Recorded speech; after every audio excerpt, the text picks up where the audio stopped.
Breaking news, গণভোট না হইলে নির্বাচন হবে 2029 সালে। জামায়াতের একজন রাজনৈতিক লিডার তিনি বলেছেন, নাম তার হামিদুর রহমান আজাদ। ডেইলি যুগান্তর তারা ইউটিউবে একটা পুল তৈরি করেছে, সেখানে 76% হ্যাঁ বলে যুক্ত হয়েছে, না বলে যুক্ত হয়েছে 21%। আপনারা যদি দেখেন সেখানে ভোট দিয়েছে 1,16,000। তার মানে বুঝতে পারছেন এইখানে কারা ভোট দিয়েছে। এখন আমি একটু দেখবো আসলে উইকিপিডিয়াতে হামিদুর রহমান আজাদ কেডা। হামিদুর রহমান আজাদ একজন বাংলাদেশি রাজনীতিবিদ। ওকে, তিনি কক্সবাজার 2 আসনের সাবেক সংসদ সদস্য। পাশাপাশি তিনি বাংলাদেশ জামায়াতে ইসলামের সহকারী সেক্রেটারি জেনারেল হিসেবে দায়িত্ব পালন করছেন। প্রারম্ভিক জীবনটা একটু দেখি। হামিদুর রহমান আজাদ 1965 সালের 1 ডিসেম্বর কক্সবাজার জেলার কুতুবদিয়া উপজেলায় জন্মগ্রহণ করেন। তার পিতার নাম মাওলানা কারি আব্দুস সালাম ও মাতার নাম আদিমুন্নেসা। ওকে, শিক্ষা জীবন, তিনি বিএ অনার্স, এমএ, এমএলএলবি, তাই পিএইচডি ডিগ্রি অর্জন করেন তিনি, যেটি 2025 সালের 26 মার্চ চট্টগ্রাম বিশ্ববিদ্যালয়ের 560তম সিন্ডিকেটের সভায় হামিদুর রহমান আজাদের ডিগ্রি অনুমোদিত হয়। অর্থাৎ কোন সালে? এই 2025 সালে। ওনার জন্ম হয়েছে 65 সালে। দারুণ। এর আগে 12 মার্চ অনুষ্ঠিত বিশ্ববিদ্যালয়ের একাডেমিক কাউন্সিলের 247তম সভায় তা অনুমোদন দেওয়া হয়েছে। আমি বিস্তারিত কেন বলছি ওনার সম্পর্কে আমার আগে জানতে হবে। আপনারাও জানেন, শুনেন শেষ পর্যন্ত আসলে কি হয়। তার পিএইচডির বিষয় ছিল বাংলায় ইসলামী রাজনীতির উৎপত্তি ও বিকাশ, 1905 থেকে 1970। এরপরে নাই। রাজনৈতিক জীবন, হামিদুর রহমান আজাদ 1977 সাল থেকে বাংলাদেশ ইসলামী ছাত্র শিবিরে যোগদান করার মাধ্যমে ছাত্র রাজনীতিতে প্রবেশ করেন। অর্থাৎ জন্ম হচ্ছে 65 সালে, জন্মের 75, 12 সাল, অর্থাৎ 12 বছর বয়সে তিনি ছাত্র শিবিরে যোগদান করেন। আপনারা তো জানেন ছাত্র শিবির 1977 সাল থেকে। তিনি পর্যায়ক্রমে শিবিরের চট্টগ্রাম দক্ষিণ জেলা সভাপতি ছিলেন, চট্টগ্রাম বিশ্ববিদ্যালয়ের শাখা সভাপতি, ঢাকা মহানগরী সভাপতি এবং সর্বশেষ কেন্দ্রীয় সহসভাপতির দায়িত্ব পালন করছেন। 1995 সালে জামায়াতে ইসলামীতে যোগদান করেন। তিনি বর্তমানে জামায়াতের সহকারী সেক্রেটারি জেনারেল, কেন্দ্রীয় কর্মপরিষদ, কেন্দ্রীয় মজলিসে শুরা সদস্য। 2008 সালের 9ম জাতীয় সংসদে তিনি কক্সবাজার 2 আসন থেকে সংসদ সদস্য নির্বাচিত হন। 2008-এর নির্বাচন তুলনামূলকভাবে ভালো নির্বাচন হয়েছিল। ব্যক্তিগত জীবন, তিনি 96 সালে বিবাহ বন্ধনে আবদ্ধ হন এবং বর্তমানে তিনি 4 মেয়ের জনক। আচ্ছা, সুন্দর। প্রকাশিত গ্রন্থ দুঃশাসনের 25 বছর, দাওয়াতের দিন, গণভিত্তি রচনা, বাংলাদেশের উপকূলবাসীর বাঁচার অধিকার, আল্লামা সাঈদী একটি সোনালী ইতিহাস। রাজনৈতিক নির্যাতনের গ্রেপ্তার, 1998 সালে চট্টগ্রাম বিশ্ববিদ্যালয়ের শিক্ষার পরিবেশ সংরক্ষণের ভূমিকা রাখতে গিয়ে আওয়ামী ষড়যন্ত্রের শিকার ও গ্রেপ্তার হন। ছাত্রজীবনে স্বৈরাচার বিরোধী আন্দোলন এবং ইসলামিয়া বিশ্ববিদ্যালয় প্রতিষ্ঠার আন্দোলনে ভূমিকা পালন করেন। 2000 সালে আওয়ামী দুঃশাসন বিরোধী আন্দোলনে 2 বার মারাত্মক আহত ও গুলিবিদ্ধ হন। রাজনৈতিক কারণে তিনি বহুবার গ্রেপ্তার এবং নির্যাতনের শিকার হয়েছেন।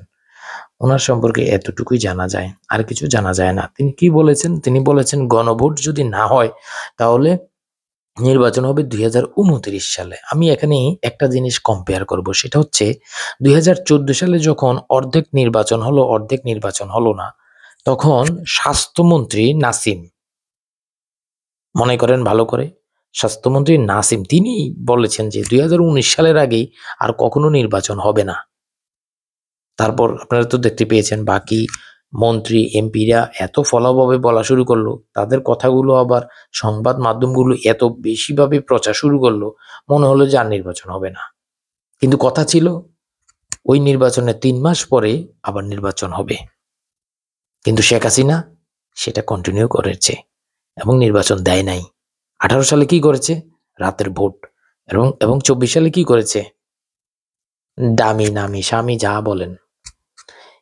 ওনার এই কথাটা এখন দেখেন, গণভোট গণভোট হলে নির্বাচন আটকে যাবে। কি মনে করেন আপনি? এখানে ৭৬%, ১,১৬,০০০ ভোট দিয়েছে, তারা যে বলেছে ইয়েস, গণভোট না হলে নির্বাচন আটকে যাবে, অর্থাৎ 2029 সালে হবে। এখন দেখেন গণভোট কেন, গণভোট কি বিষয়, এই জিনিসগুলা কিন্তু প্রত্যেকটা নাগরিকের জানা দরকার। এবং বিএনপির এখানে নোট অফ ডিসেন্ট ছিল, সেগুলা বাতিল করে দিয়েছে, বাতিল করে একদম জুলাই সনদ করবে, এবং সেটা হবে কি হবে না বিভিন্ন ইস্যু আছে। এবং গণভোট, এখন গণভোট যদি না হয়, এখন বিএনপি তো বলেছে গণভোট হবে, গণভোটটা হতে হবে, গণভোটটা হতে হবে হচ্ছে নির্বাচনের দিন, এবং অধিকাংশ উপদেষ্টারা নাকি এটাই মত দিয়েছে নির্বাচন এবং গণভোট একসাথেই হবে। বুঝতে পারছেন? এখন যদি নির্বাচন এবং গণভোট একদিনে হয়, তাহলে ঘটনাটা কি হবে? ধরেন নির্বাচনে বিএনপি জিতেছে, কিন্তু গণভোটে বলেছে যে জুলাই সনদ সহ যে যে বিষয়গুলো আছে, নোট অফ ডিসেন্ট দিয়েছে, এগুলো জনগণের রায় আছে। কিন্তু নোট অফ ডিসেন্টে কি বলেছে বিএনপি? বলেছে যে নোট অফ ডিসেন্ট এগুলো আমরা ক্ষমতায় গেলে আমরা দেখব, এটা তাদের নিজস্ব চিন্তা ভাবনা। এখন বিএনপি ক্ষমতায় গেল, যাওয়ার পর দেখলো যে জুলাই সনদের যে বিষয়গুলো বিতর্কিত ছিল, জনগণ পরিবর্তন চায়, সেখানে কোনো পরিবর্তন হলো না, তখন আরেক ঘটনা। তবে তিনি যে বলেছেন, এই যে হামিদুর রহমান আজাদ, গণভোট না হলে জাতীয় নির্বাচন হবে 2029 সালে, এভাবে বলাটা মনে হচ্ছে যে ওনারা এখন ক্ষমতায় আছেন। আসলে কি তারা ক্ষমতায় আছেন? কি মনে হয় আপনাদের? তো সবকিছু মিলিয়ে কিন্তু ঘটনা কিন্তু ঘটে গেছে। এখন বিএনপির মির্জা ফখরুল ইসলাম আলমগীর তিনি বিবিসিকে একটা কথা বলেছেন, সেটা হচ্ছে যে বলেছেন যে আওয়ামী লীগের যত মামলা আছে এগুলা তারা তুলে নেবেন। এটা বলেছেন হচ্ছে তার যে ইউনিয়ন আছে, একটা ইউনিয়নের বক্তব্যে এই কথাটা বলেছেন। ওই ইউনিয়নে যদি হয়রানিমূলক কোনো মামলা হয়ে থাকে, সেই মামলা তারা প্রত্যাহার করে নিবে, প্রত্যাহার করার ব্যবস্থা করবে। কিন্তু আওয়ামী লীগ যে হয়রানিমূলক প্রতিহিংসা করে যে মামলাগুলো দিয়েছে, তারা এই ধরনের প্রতিহিংসা পরায়ণ রাজনীতি করতে চায় না। অর্থাৎ মির্জা ফখরুল ইসলাম আলমগীর একদম সোজা বাংলায় বলে দিয়েছেন, কিন্তু বাংলাদেশের সংবাদ মাধ্যমগুলো ব্রেকিং নিউজ দিয়েছে যে আওয়ামী লীগের যত মামলা আছে সব প্রত্যাহার করে নিবে।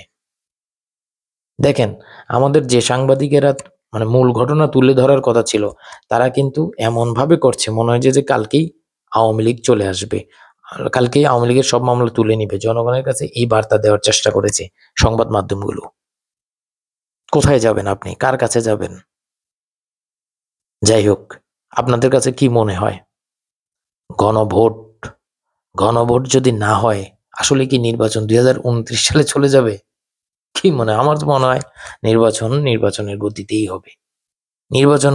নির্বাচনের যে গতি, এই গতিতেই হবে। অন্য কোনো দিকে যাওয়ার সুযোগ নেই। যদি নির্বাচন না হয় তাহলে কি হবে? তখন কেউ কেউ বলছে যে 1/11 যেভাবে হয়েছে সেভাবে হওয়ার, ওইদিকে যাওয়ার সুযোগ আছে। আবার উপদেষ্টারা তো বলছেই নির্বাচন গণভোট একসাথে হোক, এবং ডক্টর মোহাম্মদ ইউনূস কোনো মতামত দেন নাই। এই নানা ঘটনা নিয়ে চলছে। তো আপনাদের মতামতগুলো আপনারা জানাবেন। তবে আমার কাছে মনে হয় তিনি যেভাবে বলেছেন গণভোট না হলে জাতীয় নির্বাচন হবে 2029 সালে, তখন কিভাবে হবে? আর অনেক প্রশ্ন ভাই। রাজনীতি, বাংলাদেশের রাজনীতি মানে ঠিক ঠিকানা নাই, কোনো ঠিক ঠিকানা নাই। কিন্তু আপনি ইউএস এর দিকে তাকান, তাদের যে শাটডাউন চলছিল, ঠিক 40 দিনের মাথায় তারা সমঝোতায় চলে গেছে। বাংলাদেশের রাজনীতিতে এই ধরনের সমঝোতা তো নাই, এবং তারা বর্তমানে যেভাবে চলছে, বাংলাদেশের জনগণ চিপায় পড়ে একদম পিষ্ট হয়ে রস সব বের হয়ে যাচ্ছে। সোজা বাংলা কথা বললে এটাই।